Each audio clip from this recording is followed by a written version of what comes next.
राजधानी पटना के विस्कुमान गोलंबर के पास उस वक्त अफरा तफरी मच गई जब पुलिस और अपराधियों के बीच मुठभेड़ हो गई। बताया जा रहा है कि कुख्यात विजय सहनी और पुलिस के बीच आमने सामने गोलीबारी हुई और इस दौरान एक अपराधी को गोली लग गई। घटनास्थल पर भारी पुलिस बल तैनात थी, जहां घटना की सूचना मिलते ही आसपास के कई थानों की पुलिस मौके पर पहुंच गई। साथ ही पुलिस के वरिष्ठ अधिकारी भी घटनास्थल पर पहुंच गए। हालात पर काबू पाने के लिए विस्कुमान गोलंबर इलाके में भारी संख्या में पुलिस बल तैनात कर दी गए। जहां बता दें, पुलिस फिलहाल मौके पर सर्च ऑपरेशन चला रही है और पता लगाने की कोशिश कर रही है कि मुठभेड़ में और कौन कौन अपराधी शामिल थे। आसपास के इलाके में सुरक्षा कड़ी कर दी गई है। घटनास्थल में पहुंचने के बाद पटना के एसएसपी कार्तिकेय शर्मा ने कहा कि पटना के कई कांडों में विजय सहनी संलिप्त था। कई केस विजय सहनी पर दर्ज था।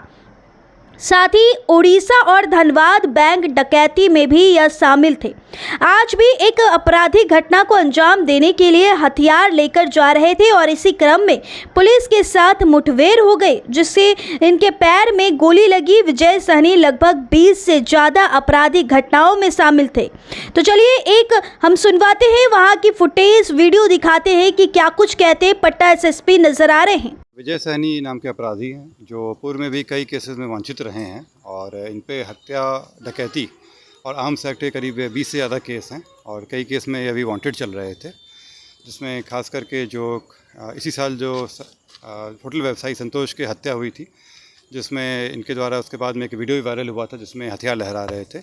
इसके अलावा अन्य भी कई केसेस में ये वंचित रहे हैं। इनका मुख्य रूप से फिर पैसे पे लेकर हत्या करना और डकैती वगैरह का काम था। आज सूचना मिल रही थी कि कोई 2 बड़ी घटना करने जा रहे हैं ये।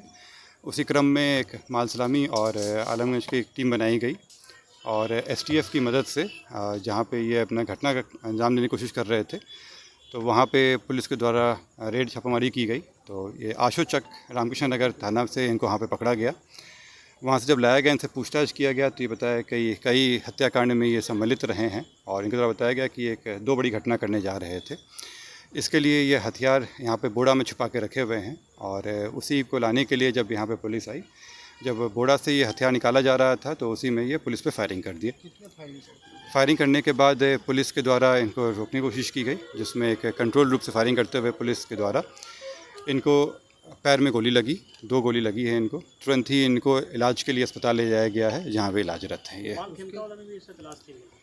इसमें अभी ये बताए हैं कि उस मामले गोपाल खेमका वाले में इनका नहीं इन्वॉल्वमेंट रहा है, लेकिन उससे संबंधित जो पूर्व में रहा है उसमें भी इनके इन्वॉल्वमेंट की बात आई है। अभी फ़िलहाल ये जो 2-3 हत्याएँ हुई थी और उड़ीसा में और धनबाद में जो बैंक डकैती हुई थी उसमें अपना स्वीकारोक्ति बताए हैं ये कि उसमें इन्वॉल्व रहे हैं। ये इनका गैंग में कितने लोग हैं सर? इसमें मुख्य रूप से ये शूटिंग का काम करते थे। इनके साथ में और भी लोग रहे हैं, लेकिन फिलहाल अभी एक ही व्यक्ति पकड़ाए हैं। इन पर कितने मामले हैं सर? जिसमें होता है कि 20 के ऊपर मामले हैं और इसमें से 3-4 में तो ये अभी हाल फिलहाल में वंचित भी चल रहे थे। सारे के सारे केस हत्या, डकैती और आर्म्स एक्ट के केस हैं।